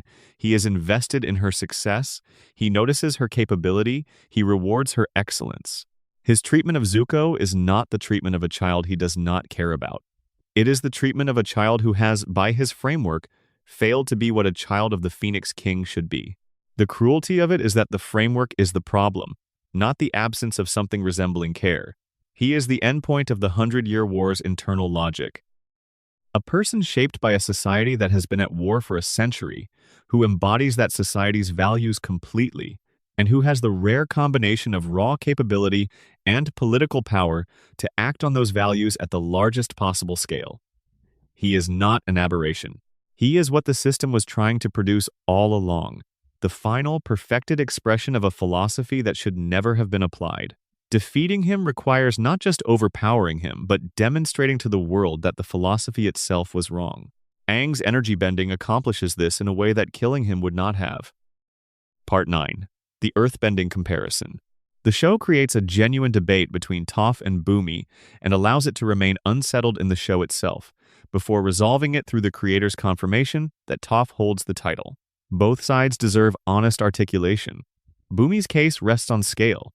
Over a century of practice, the liberation of Omashu, single-handedly during Sozin's comet, buildings thrown through the air, a large statue of Ozai toppled by one earthbender working alone, fissures opened with single strikes, earthbending performed with his face while his arms are bound, because his control is complete enough that the usual physical mechanics are optional rather than required.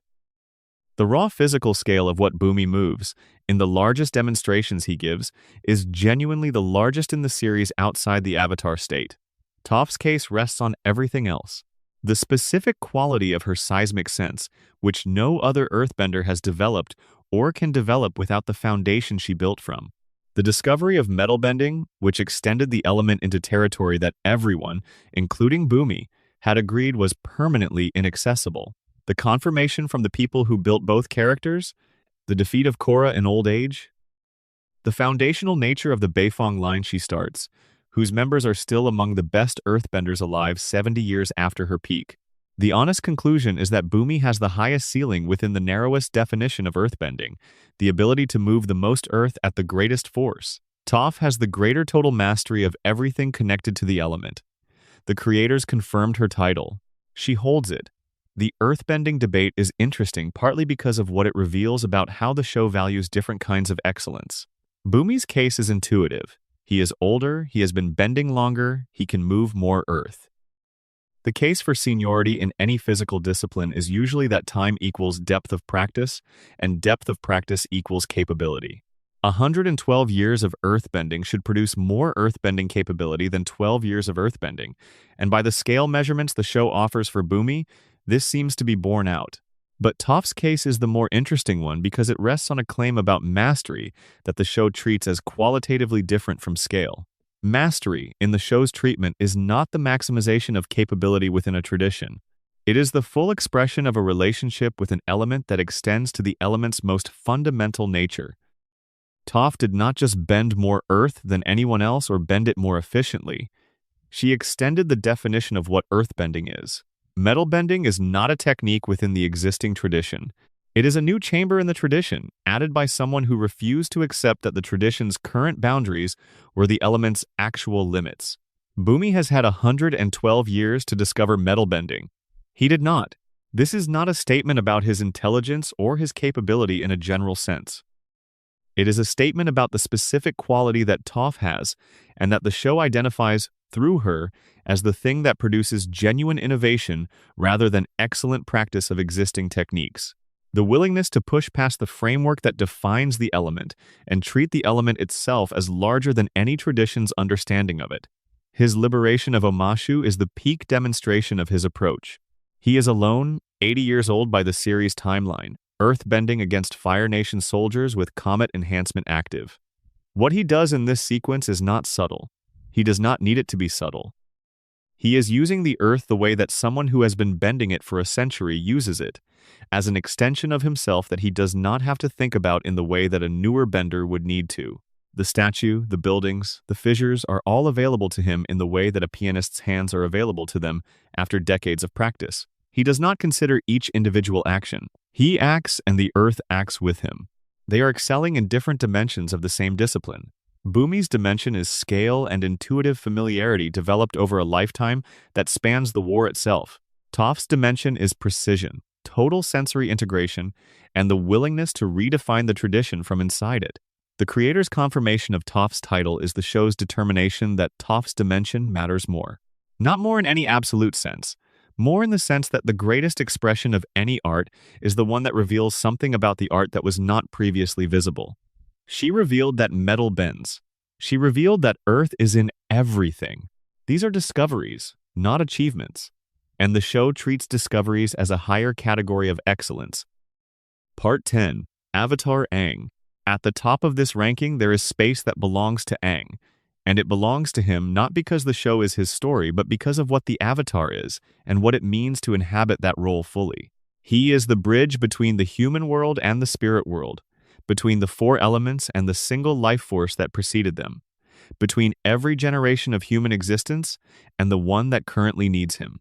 He was born to the air nomads and learned airbending before he knew he was the Avatar. He mastered it at 12. Not competency or proficiency, mastery. He invented the air scooter, an original technique requiring continuous real-time adjustment of a spinning sphere of air beneath moving feet, which is not the work of someone still figuring out the basics. He was developing at a pace that made the senior monks of the Southern Air Temple make logistical decisions about his placement, partly because of how capable he was for his age. He acquires the other three elements across 3 seasons of the show, and the acquisition is honestly uneven. Waterbending's philosophical affinity with air makes it relatively accessible.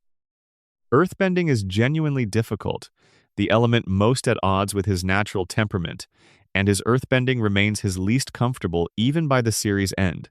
Firebending is complicated by the accident that burns Katara and creates an aversion that takes the full 3rd season to resolve. He does not have the same depth in each element that the specialists who taught him have in their own. The show is honest about this limitation. The Avatar state makes this limitation less significant than it would otherwise be. When Aang enters the Avatar state, he is not simply himself with amplified power. He is himself as the conduit for every person who has ever held the Avatar title, all of their accumulated experience channeling simultaneously through his body. The water creature he becomes when merged with the ocean spirit, La, is one of the series' most powerful and most visually extraordinary sequences, and it exists to show what the Avatar state actually represents at full expression. The energy bending is what sits highest above everything else. The lion turtle imparts it to him in the final days before the confrontation with Ozai, and the instruction comes with a specific condition. The energy bender's own spirit must be unbendable, or they will be corrupted and destroyed by the contact with another person's life force. Not powerful, not trained, unbendable. This means genuinely, completely aligned with itself. It means the person who carries the power knows what they are and what they value and will not be moved from that by any amount of external pressure. Aang's spirit is this. 3 seasons of testing have established it beyond any remaining doubt. He refuses to kill Ozai even when every past avatar tells him it is the only way. He holds to his values under the most extreme pressure the world of Avatar can apply. His spirit is the thing that cannot be bent. The energy-bending contact shows his spirit briefly threatened by Ozai's. The animation makes it visible.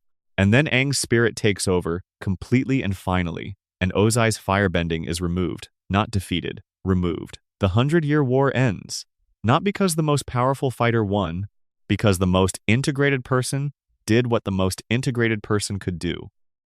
The deeper issue with Aang's earthbending being his weakest element is worth exploring because it illuminates something important about the Avatar cycle and what it requires of the person inside it. The elements are not just power systems, they are philosophies. To bend water well, you have to understand yielding. To bend earth well, you have to understand persistence and stubbornness and the refusal to move. To bend fire well, you have to understand drive and ambition and the heat that comes from genuinely wanting something. To bend air well, you have to understand freedom and the ability to let go. Aang is an airbender by nature in a way that goes deeper than technique. His relationship with the world is light, fluid, responsive, adaptable. These qualities make him exceptional at airbending. They make waterbending relatively accessible because the philosophical affinity is meaningful. They make earthbending specifically difficult because earthbending requires the thing that is hardest for him, planting his feet and refusing to move. The instinct of an airbender is to evade. The demand of earthbending is to stand. Toph's teaching method of throwing large rocks at him and expecting him to deflect rather than dodge is not arbitrary. It is the exact exercise his nature most resists. He improves. By the end of Book 3, his earthbending is functional and occasionally impressive. But the gap between his earthbending and Toph's earthbending at her level remains the largest gap between any avatar and their earth teacher in the show's history. He knows this. He is not bothered by it in a way that would be useful, because the resolution would require him to become more like an earthbender in his nature, and the nature is the thing that cannot simply be decided into a different configuration. The avatar state's resolution of this gap is interesting because it is not a resolution in any meaningful sense. When he enters the avatar state, all of the avatars before him contribute their capability to the body he inhabits. Past avatars who were earthbenders are contributing to what the avatar state can do with Earth. The avatar state's earthbending capability is not limited by Aang's personal development level. It is the aggregate of every earthbending avatar who has ever lived.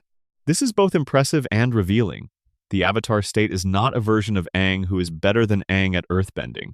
It is a vessel for something larger than Aang that temporarily inhabits his body. His mastery of airbending before he ever became the avatar's active incarnation is the foundation that everything else is built on. He invented techniques that the show treats as genuinely novel. The air scooter requires real-time adjustment of a spinning air sphere beneath moving weight, which is the equivalent of inventing a new piece of equipment and learning to use it simultaneously. He demonstrates this technique in his first Book 1 episodes and then again throughout the series, but the invention of it is the work of someone who has internalized the element deeply enough to work with it at the level below existing techniques, at the level of what the element can do that nobody has thought to ask of it yet. The comet scene in the finale is the show's fullest statement about what the avatar is. Not the avatar state, not the energy bending, but the choice that precedes both. Aang's refusal to kill Ozai when every authority figure and every past avatar is telling him it is the only option. He goes into the comet confrontation having not resolved this question. He goes in knowing what his teachers believe, and knowing what his values require, and knowing that these two things are in conflict. He does not resolve the conflict by deciding one of them was wrong. He holds both in tension long enough for the lion turtle's gift to show him the third option. The energy bending is the third option. It has existed for as long as bending has existed, possibly longer, because the lion turtles predate human civilization in the Avatar world. The lion turtles understood something about the nature of life force that human bending traditions only began to approach through the Avatar cycle's long accumulation of knowledge. The specific understanding is that bending is not a property of the element. It is a property of the bender's life force in relationship with the element. Remove the life force relationship, and you remove the ability to bend. Ozai's firebending is not taken from him by force.